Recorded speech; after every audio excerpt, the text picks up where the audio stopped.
Today we're gonna go over 3 different collie defenses against that wild haymaker kind of punch. So if you got this guy attacking you with these wild haymakers, here's exactly what to do. At least 3 options that are really, really good. Hit the subscribe button and let's get to it. So counter number 1 against the haymaker. Tom comes in aggressively. This is just against that wild swinger, okay? He starts to swing, I come up into the destruction right here. So we're gonna guard and protect our head with the left hand. I wanna catch that form as best as I can. Try not to catch the elbow, always this might bend over. It won't hit you as hard, but if you can catch that form, then there's no bend in the arm. My right arm in this case is going into an elbow, so we're gonna spear him. Now, when we're training, we'll be nice and speared towards the shoulder, which is very painful. But this could also go to the neck, to the face, even to the solar plexus, depending on their height. So you gotta play around with that when you're training. You can put elbow pads on and then you can lay it in a little bit more. So he comes in, I cover, boom, and I come in. We're training to go in and get that destruction. From here, whatever martial arts you have, you can follow it up, right? Maybe you got some good boxing skills, use them. Maybe you have some good kind of grappling skills, you can do that, got takedowns, maybe for some silat, use it. Maybe you go down and you got some good wrestling background, use your double legs, use the martial arts skills that you have. Beautiful thing with collie is that we're not trying to replace what you already have, we're just gonna add into it to help make it better. So that haymaker comes in, boom, and I protect it, and then train your different follow-ups, pop. And then if this is self-defense training, make sure you also train the most important part, which is get out of there. Stay to the end of this video because I'm going to be answering some of your guys' specific questions on how to get out of a chokehold when somebody's holding you up against a wall, pinning you there with your neck. So make sure you're staying to the end if you want to see that. But let's go ahead and go on to number 2. So number 1, we're learning to go in and we're using our arms to counter the haymaker. Number 2, we're going to use some range here and we're going to use the kicks from collie. So as that haymaker comes in, I'm going to kick right to the hip. Okay, now, if you might have some other kicks, you could play around with them, but we like to kick to the hip because it stops them and it folds the body, and that's what we want. I don't get pushed back. Yes, we can come into a teep and kick him like this, but he moves, I end up losing, having less balance moving back. But if we kick in the hip, okay, so he's gonna really throw it this time. Sorry, Tom.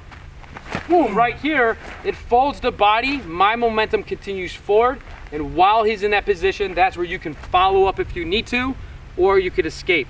So play around with that. He comes in, boom, and you're gonna kick right to that hip, right there. Again, your leg could be in front of you, it could be behind you, boom, and you can kick right to that hip. So play around with that and try it out. Haymaker defense number 3, this is my favorite one, and it's probably really the most simple one, but you have to have a lot of good awareness of the situation. So maybe you guys, exchanging words, you see him cock back for that haymaker, and all we're gonna do is get out of the way and let it go right by us. From there, use your martial arts skills. Use your martial arts skills to follow up and or escape. So that's it. We're gonna get out of the way of that thing. Bam, right there. So check out the angle that I'm taking. I'm gonna give you guys a little Filipino martial arts secret right here, and it's the specific angle that you're using with your footwork. And it is this reverse to the left. We call it the universal evasion angle. And so when he throws that haymaker, wham, I'm out of there. I'm out of there. Now I could come back in if I need to engage him. So one more thing that we want to look at with all 3 of these. What happens if he's not only throwing one punch? Because I know everyone's going to say, well, he's going to throw the other hand, right? Probably. So if we go to the first technique and he throws 1, 2, it's 1, 2 right there. And then you can continue on with your follow-ups. Throws 1, 2 again. It's 1, and he's not even going to get the second one out. Right? Sometimes you clip their, And then the last one, he throws a 1, 2, I get out, boom, and now we have the combination of the 2. He can come out, throw that 1, 2, One, boom, right there, and then we're in. Bop, do that one more time. 1, 2, right there, and now we're in. All right, so our 3 collie defenses, some of the basics that I find are very highly functional. Let's recap it real fast before we get to that bonus. Number 1, haymaker comes in, pop, we use the destruction system. Number 2, we use the sakaran, the kicking, okay? And number 3, we use the footwork and we evade. That's number 3. Let me know down in the comments below, which of these 3 do you prefer to be your go-to, and then which one would you use as like a backup plan in case you couldn't go to your primary. And it's really important when we're talking about self-defense. We got a plan A and a plan B. All right, you made it to the bonus section of this video, and I want to answer a question I've gotten quite a few times, but I just recently got it again a couple videos ago, and someone asked, what do you do if somebody is pinning you up against a wall by your neck? How do you get out of this situation? I'm gonna give you the collie answer. You're gonna grab his wrist, and then you're gonna pull out your knife, and you're gonna start to thrust. Right here, that's the collie answer. Now, why do we grab on his wrist? Because if you can, we wanna grab both, just like this.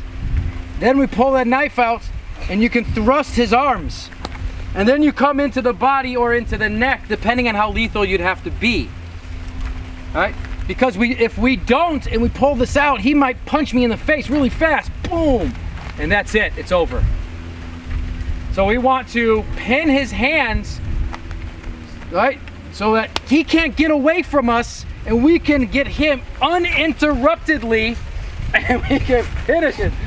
I know some people are gonna be like, you can't do that in self-defense. He's pinning you up against the neck, strangling the air out of you, okay? Because people are gonna be like, if you do that, that's murder. He's trying to murder you.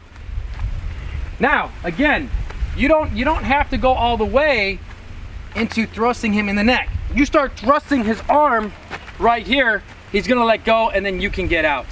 You don't need to go to all of this other collie stuff. Okay, do just enough so you can escape the situation and get out of there. Well, what happens if I don't have a knife? You have to stay tuned for another video, and I'll answer it empty hands.